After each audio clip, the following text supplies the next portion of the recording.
Mayong adlaw sa tanan. So ning adlaw ang atong iskutan mga pangitabo karong mga panahon na sama niini.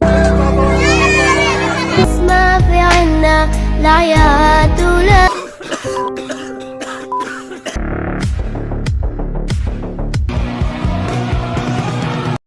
Unang-una igsuon nga atong makatunan ingon ang Bible sa Matthew 24 mabot gayud ng mga linog, mabot ang mga gera, mga gutom, mga pandemya nga wala na to madamhi.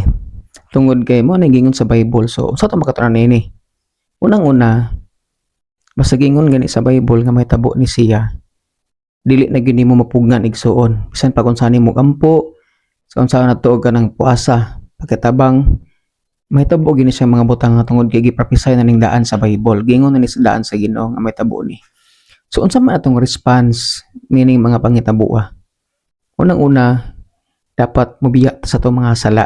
Ngano man kining kalibutan, tapuson gid ni sa Ginoo.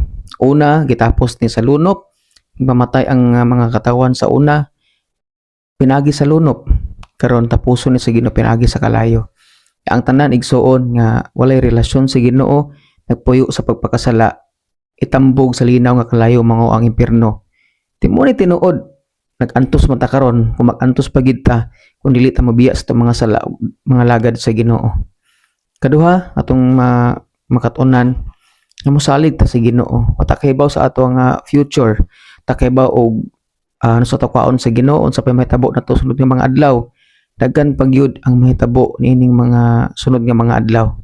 Nguna sa kailan ako nga prepare, hope for the best, prepare for the worst.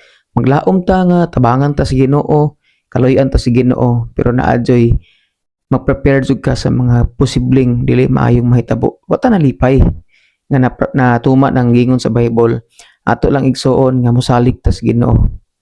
Mga igsuon nga atong buhaton, atong ipagamit ang atong kinabuhi di sa Ginoo. Samtang may kinabuhi pa, maninuod ta ingon pa nila sa pagpangalagad sa Ginoo, magpagamit ta sa Ginoo. Atong i-share ang iyang pulo, ang mayong balita, ang gospel nga makatag kaluwasan ngadto sa mga katawan. Ngayon si Paul, dili ko ikaulaw ang mayong balita kay mo kani maghatag o kalawasan sa tanan nga motuo ngadto sa mga Hudiyo o dili sa mga Hudiyo. Ang igsuon ayaw sayangi ang panahon sa pupuyo sa sala. Ayaw sayangi ang panahon nga mangita lang kag kwarta, madato lang ka. Ayaw sayangi para lang sa mong kagaulingong kalipay. Kundili ato ning buhaton ang tanan natong pwedeng mahimo pinagi sa physical nga pag-share or sa social media ba na igsuon para lang tanan makahibalo nga tapuson ning tanan nga need ta og kaluwasan gikan sa Ginoo nga makaplagan lang ni Ginoong Hesus. Ampo ta sa kanunay, hatag taas nga panahon sa kinuon ning mga panahon na asalig sa Dios. Amping kanatong tanan. God bless kanato.